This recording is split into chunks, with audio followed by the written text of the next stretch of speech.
Affinity Photo version 2 has added states. It works similar to layer comps in Photoshop, but there seems to be a few issues with it, and I'm going to go through this a bit later. Let's just go through the states. What are states? Well, it stores information about your layer. Doesn't store much. Stores effects, which are like the layer effects. That's all it stores. If you go to layers, you've got effects. It stores that. It also stores this, the visibility, not the locked, the visibility.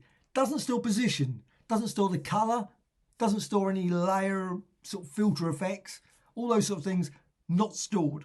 So if you build up a complex design and then you want to have all those effects, it will have those effects, but the information about them doesn't seem to be stored. So just be aware that it stores two things. That's it. And you can see when you click here, visibility and effects. That's it. So you've got the states panel here. You can find the states panel, window and states. Now I found it doesn't work well if you add additional paths after you've created the state.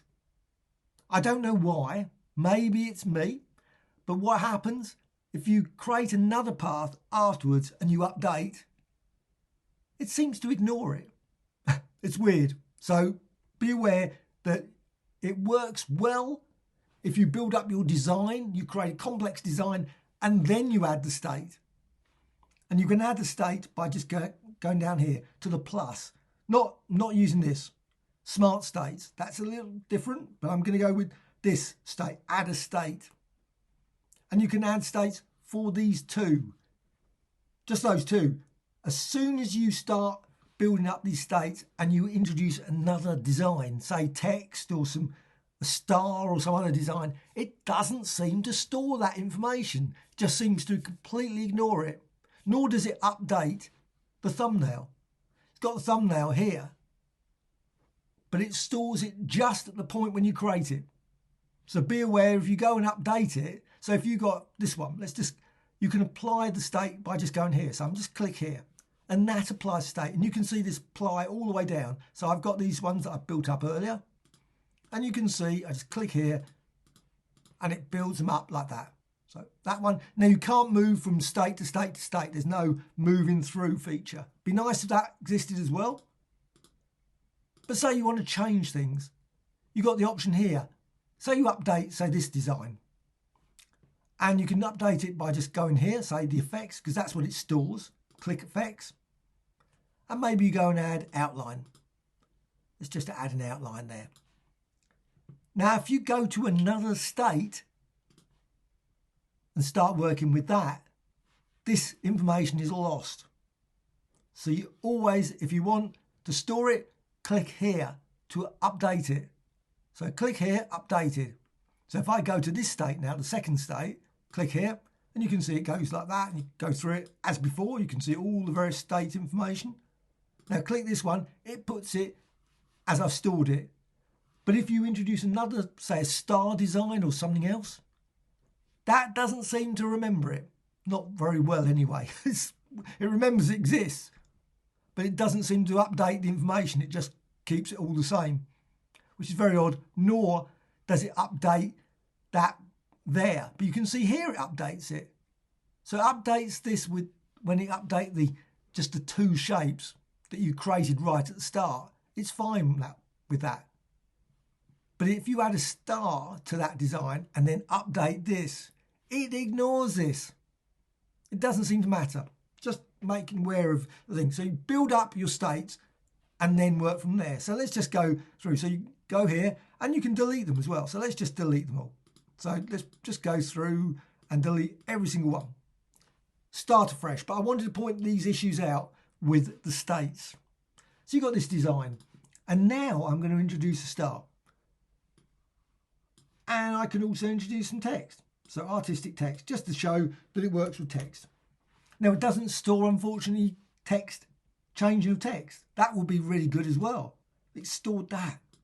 So you change like the text and it updates it. So you could click between them all.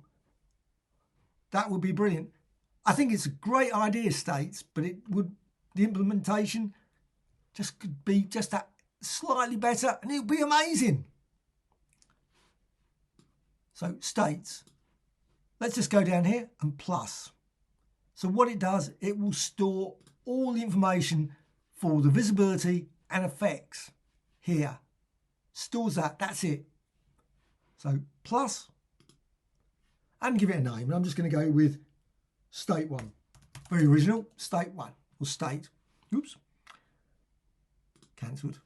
Okay, didn't mean to do that. So state 1.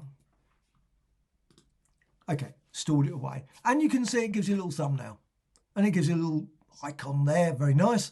And you've got all the update features there. And you can click here and you can see visibility and effects change. And you can do some more. Unfortunately, I say position, so you can move it round. Doesn't store that. But say you change this, and I'm just going to change this one, and I'm just going to go here, effects, and I'm just going to maybe decrease the radius or change the colour. Let's go for red. So you've got red around there, close. And of course, it would be very sensible to create a state with maybe information like red border or something. I'm not going to do that, but you could. So I'm just going to call it state 2. And say it's very easy by accident to cancel it. Just click there. Just cancel it by mistake. So state 1, didn't want it. Now that's another thing, that's a feature that's slightly annoying. I didn't mean to say state 1, I meant state 2, is that you can't rename it, which is slightly odd. That's an odd feature, isn't it? No rename feature, so you're stuck with the state you name it at the start. And you can see it gives you a little thumbnail there. You got your thumbnail and you got that red there. Now if I go up here, click here, and you can see it changes that. Click here, it changes that. But it doesn't change the position of the text, even though the thumbnail shows it in a different position. Slightly confusing. So you go to text. Let's go for text, and I'm going to do exactly the same. Effects, and I'm going to go with 3D, maybe outline, radius. I'm just creating something, and blue, just adding a few things to it, and close. And again, plus, and this time, state 3. I meant state 3 and state 2. So you've got those. And if I click these, click, click, and click, and you can see it does the information that I expect. But if I add in another star to this, or another design, it would just use that. It would use what it is. It doesn't matter even if I update it. It doesn't know about that. It doesn't seem to care about that. Maybe you've got different observations, but that's my observation with it. So let's just now go and update this again. And I'm going to change something else. Now, what you can do, unfortunately, doesn't store the fill colour either. So a workaround there is, of course, just to use effects. Go to click effects, and go to colour overlay, and you can of course set the colour overlay and maybe make it green and close. And once you've done that, you can store it away, and I can store it away maybe in a new state, or I can update, and you can update this one, say. Just click there. Doesn't indicate particularly that it's done the update. It would be nice if it flashed or something sort of indicator that it would sort of give you a clue that it's actually done the update. But again, click there, and you can see the colour changes. Click there, and you've got that effects. Click there. Now, weirdly, sometimes also I've noticed that on some of these, the effects appears there, even though it doesn't have an effect for some of them. Very odd. There is a few quirks with this, I have to say. It's not my observations of that. But it's a great feature, and I think it's one that hopefully will be developed a bit further. I think it's a great start, but it would be nice if it stored more information and also stored it in a way that sometimes makes a bit more sense why it doesn't store this additional information with this star. Now it stores it, but you can see it doesn't store it in picture. Doesn't store that, but it's still there. And if I go and change it, it's changed in the same way all the way through, whatever I click here. But that's that. But you've also got another option here, and I'm not going to do these, but this one, I'm doing document, the scope. And you've got spread and selection. So you could do spread. Spread is probably more for publisher. For selection, I haven't tried yet. I have to say, I haven't tried. I guess you could set up a selection being that. I haven't tried it. I don't know. I'm not going to say maybe that's for another video to go through. I've just been demonstrating document and the state. So, useful feature if you want to demonstrate to a client or anyone various images, changes by doing various things. But unfortunately, like I said, doesn't store position, doesn't change the text, doesn't introduce characters and designs. Pity about that. Hope you found this tutorial of interest. Please put some comments. If you've got any questions about this, how will you use this? Will you use this feature? Do you think it's great? Do you think there's things they could update and add as well? Please let me know in the comments. Thank you much.